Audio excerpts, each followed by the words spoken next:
Hi, everybody. I'm Deacon Dave, and welcome to day 275 of Silence in a Year, doing some late night podcasting here for all of our listeners. As I said, we are all the way to day 275, and I want to end with this. It's a very short paragraph that Cardinal Sarah is doing. And it says, faced with suffering, given the assaults of evil caused by nature or by man, there is no one but God who can help us to remain standing. There is no one but God who can help us to remain standing. Just got off of a weekend with a group of 29 women, and I would say that this is universal whenever I go on retreats, that so often when there is suffering or difficulty or tragedy in our life, we spend much of our life, much of our time trying to overcome and find healing on our own instead of leaning into God to help bring us the healing that we need.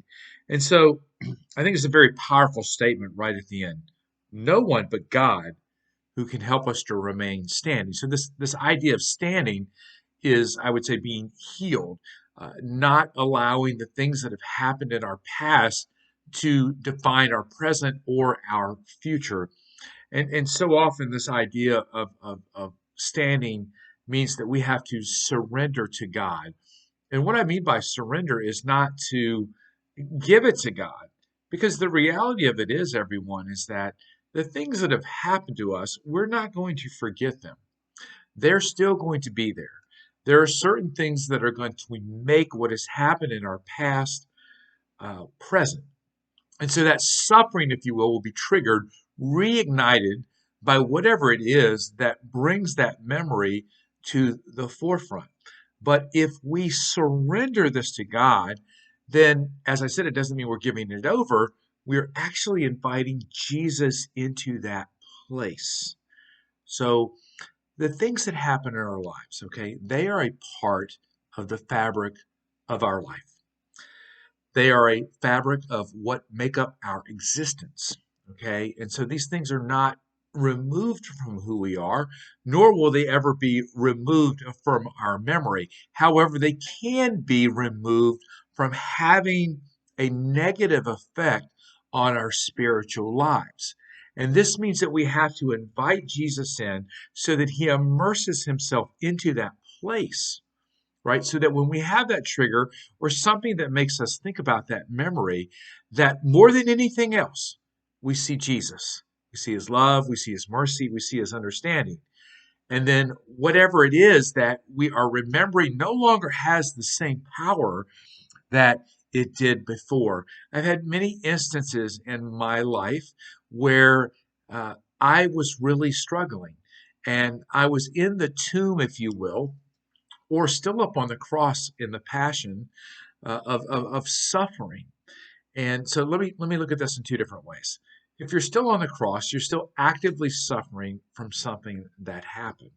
And the Lord wants to unite, he wants you to unite your suffering with his suffering because he understands and it is contained within his own suffering. So only he can bring healing. So a lot of times, though, we have something in our lives that we've buried. So it's in the tomb. And we buried it in the sense that, okay, I'm just not going to deal with this anymore. I'm just going to put this away. I'm not going to think about it.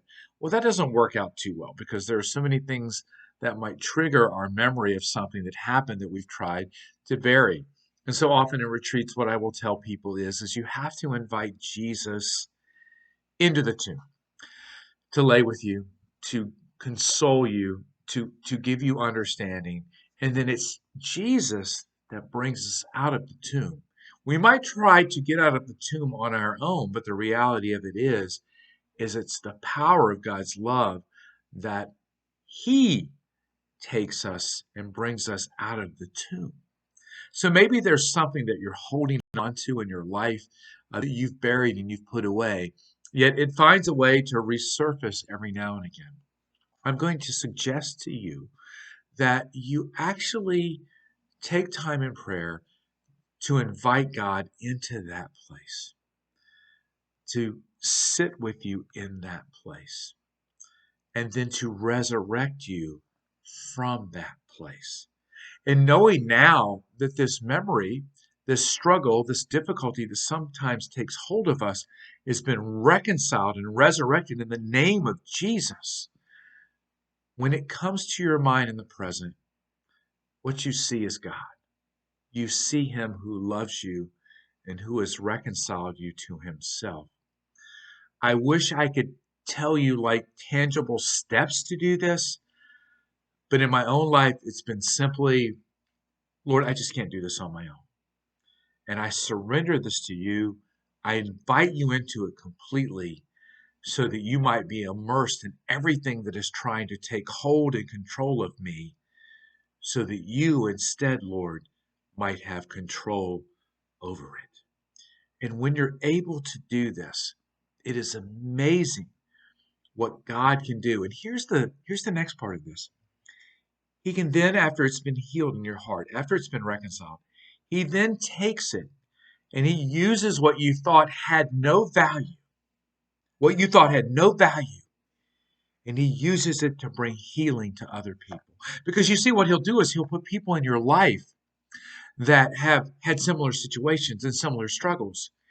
And because you have done something and went through that, when you speak to them, it has authenticity because they know you have that shared experience.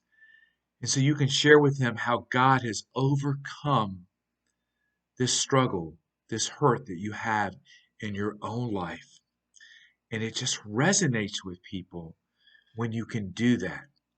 So you go from being on the cross to the tomb to being resurrected to being someone who evangelizes and shares the truth of Jesus Christ for the lives and the healing of other people. So my question for you is there something you're still holding on to? Is there something that you've buried that you need to invite Jesus into? I'm Deacon Dave. We'll see you next time. Bye.